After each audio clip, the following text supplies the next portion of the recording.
Bonjour chers frères et sœurs de l'église de l'I-Jésus, nous sommes aujourd'hui le jeudi 8 juin 2023 et nous allons méditer ensemble deux courts psaumes, le psaume 46 et le psaume 47.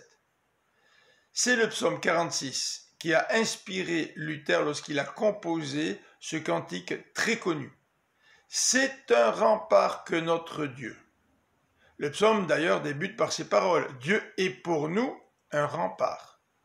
La première partie du psaume se termine par des paroles similaires. Nous avons pour citadelle le Dieu de Jacob. Mais la deuxième partie du psaume se termine aussi par les mêmes paroles. Nous avons pour citadelle le Dieu de Jacob. Même quand tout s'effondre, Dieu reste pour nous notre secours. Luther le savait. Après avoir découvert le salut par la foi, il a été l'objet de persécutions. Ses ennemis ont essayé de le mettre à mort, de l'arrêter. Mais Luther était convaincu que Dieu est un Dieu qui le protégeait.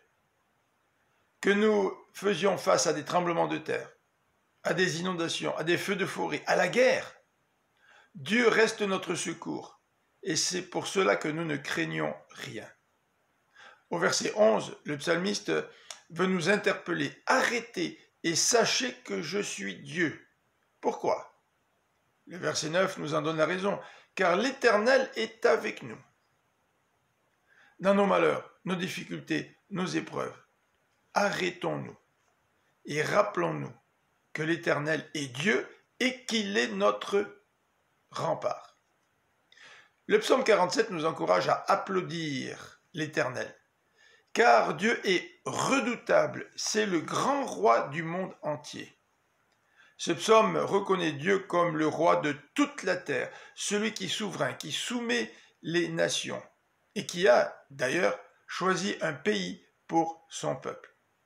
Le verset 10 fait une référence à Abraham, qui a reçu les promesses de l'Éternel, c'est-à-dire que toutes les nations de la terre seront bénies en lui, en Abraham. Le psalmiste est tellement rempli de cette gloire de Dieu qu'il emploie le présent au lieu du futur. Pour lui, il ne fait aucun doute.